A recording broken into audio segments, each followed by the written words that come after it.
Chapter 15. This letter must make its way to Emma's feelings.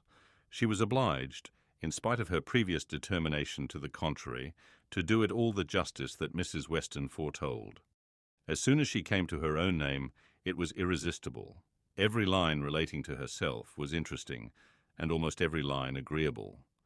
And when this charm ceased, the subject could still maintain itself by the natural return of her former regard for the writer, and the very strong attraction which any picture of love must have for her at that moment. She never stopped till she had gone through the whole, and though it was impossible not to feel that he had been wrong, yet he had been less wrong than she had supposed, and he had suffered, and was very sorry, and he was so grateful to Mrs. Weston, and so much in love with Miss Fairfax, and she was so happy herself that there was no being severe. And could he have entered the room, she must have shaken hands with him as heartily as ever. She thought so well of the letter that when Mr. Knightley came again, she desired him to read it. She was sure of Mrs. Weston's wishing it to be communicated, especially to one who, like Mr. Knightley, had seen so much to blame in his conduct.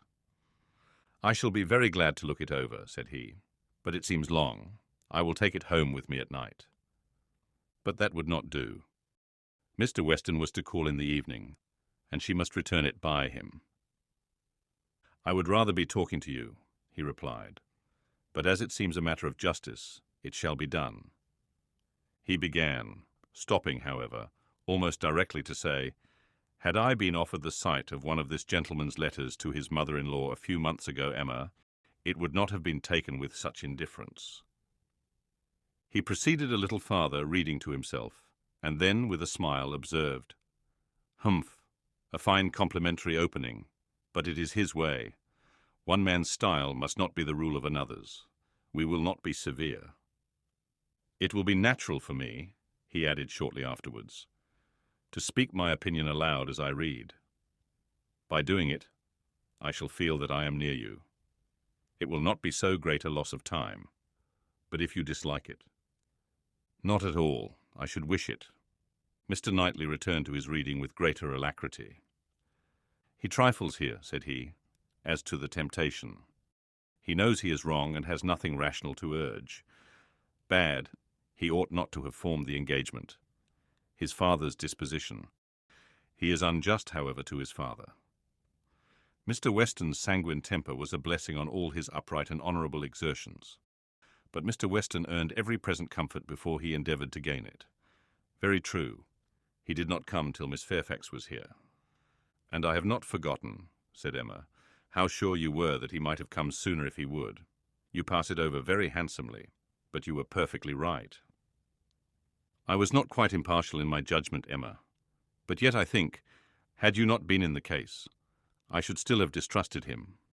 When he came to Miss Woodhouse, he was obliged to read the whole of it aloud, all that related to her, with a smile, a look, a shake of the head, a word or two of assent or disapprobation, or merely of love, as the subject required, concluding, however, seriously, and, after steady reflection, thus: "Very bad, though it might have been worse, playing a most dangerous game, too much indebted to the event for his acquittal, no judge of his own manners, by you, always deceived in fact by his own wishes, and regardless of little, besides his own convenience, fancying you to have fathomed his secret. Natural enough, his own mind full of intrigue, that he should suspect it in others. Mystery, finesse, how they pervert the understanding. My Emma, does not everything serve to prove more and more the beauty of truth and sincerity in all our dealings with each other?" Emma agreed to it, and with a blush of sensibility on Harriet's account, which she could not give any sincere explanation of. "You had better go on," said she. He did so, but very soon stopped again to say, "The pianoforte. Ah, that was the act of a very, very young man, one too young to consider whether the inconvenience of it might not very much exceed the pleasure. A boyish scheme, indeed. I cannot comprehend a man's wishing to give a woman any proof of affection which he knows she would rather dispense with, and he did know that she would have prevented the instrument's coming if she could." After this, he made some progress without any pause. Frank Churchill's confession of having behaved shamefully was the first thing to call for more than a word in passing. "I perfectly agree with you, sir," was then his remark. "You did behave very shamefully. You never wrote a truer line." And having gone through what immediately followed of the basis of their disagreement and his persisting to act in direct opposition to Jane Fairfax's sense of right, he made a fuller pause to say, "This is very bad." He had induced her to place herself for his sake in a situation of extreme difficulty and uneasiness, and it should have been his first object to prevent her from suffering unnecessarily. She must have had much more to contend with in carrying on the correspondence than he could. He should have respected even unreasonable scruples, had there been such. But hers were all reasonable. We must look to her one fault, and remember that she had done a wrong thing in consenting to the engagement. To bear that, she should have been in such a state of punishment. Emma knew that he was now getting to the Box Hill party and grew uncomfortable. Her own behaviour had been so very improper. She was deeply ashamed and a little afraid of his next look. It was all read, however, steadily, attentively, and without the smallest remark, and excepting one momentary glance at her instantly withdrawn, in the fear of giving pain, no remembrance of Box Hill seemed to exist.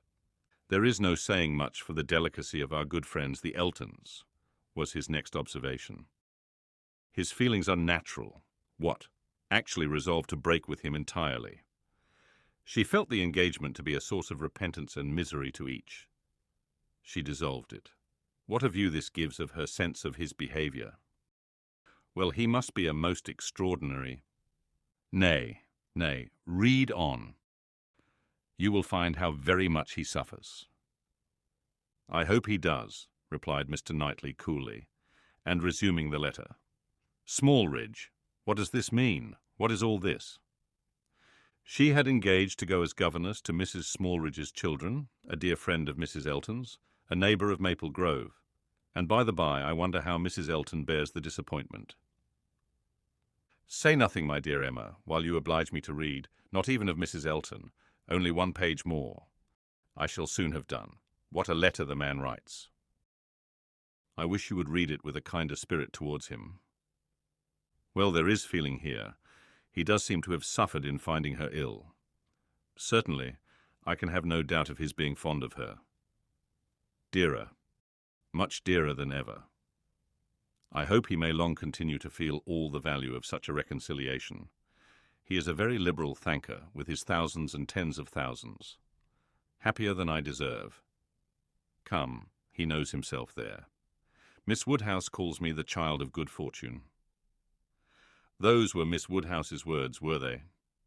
And a fine ending, and there is the letter. The child of good fortune. That was your name for him, was it? You do not appear so well satisfied with his letter as I am.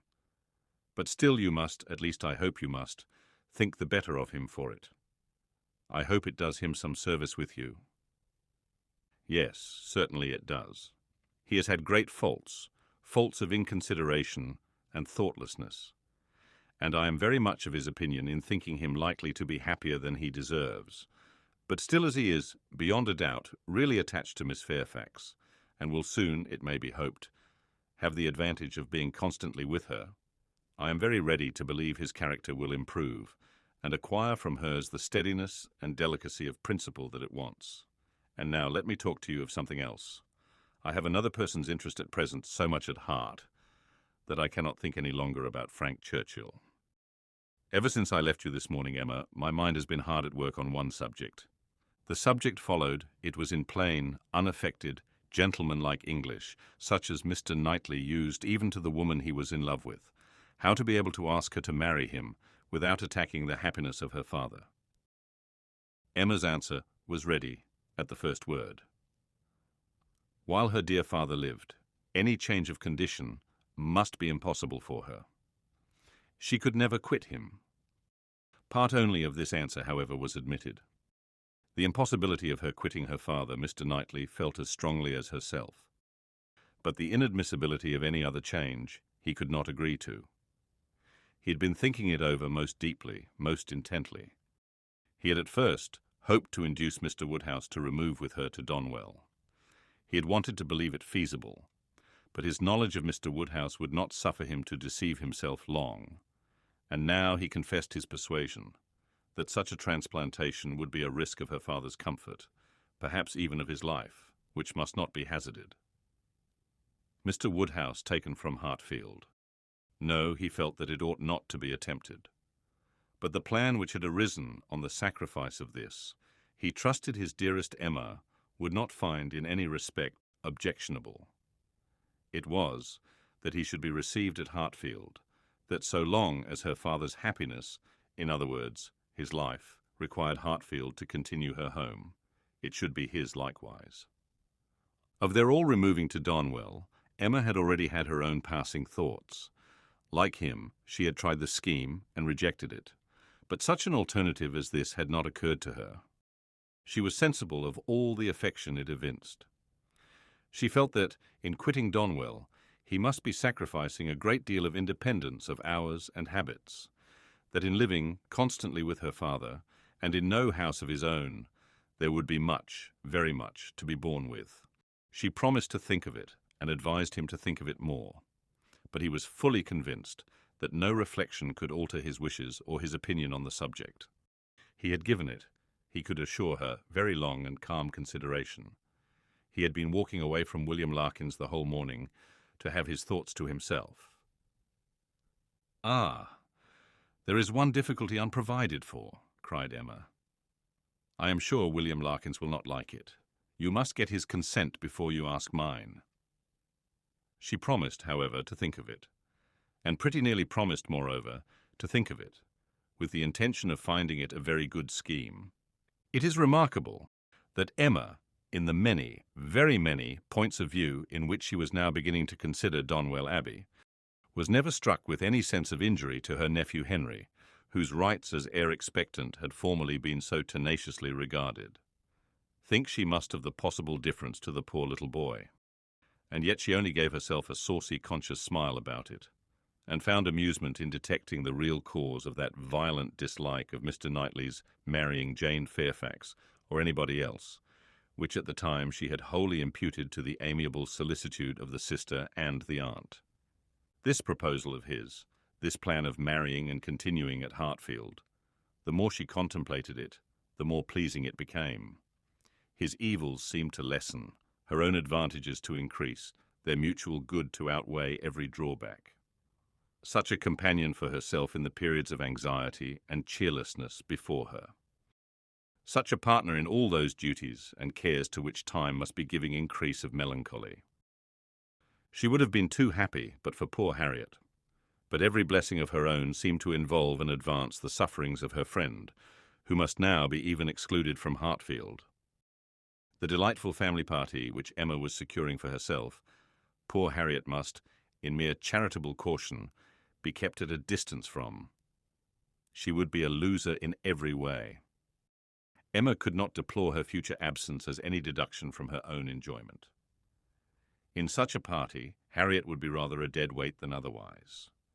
But for the poor girl herself, it seemed a peculiarly cruel necessity that was to be placing her in such a state of unmerited punishment. In time, of course, Mr. Knightley would be forgotten, that is, supplanted, but this could not be expected to happen very early. Mr. Knightley himself would be doing nothing to assist the cure, not like Mr. Elton. Mr. Knightley, always so kind, so feeling, so truly considerate for everybody, would never deserve to be less worshipped than now. And it really was too much to hope even of Harriet, that she could be in love with more than 3 men in 1 year.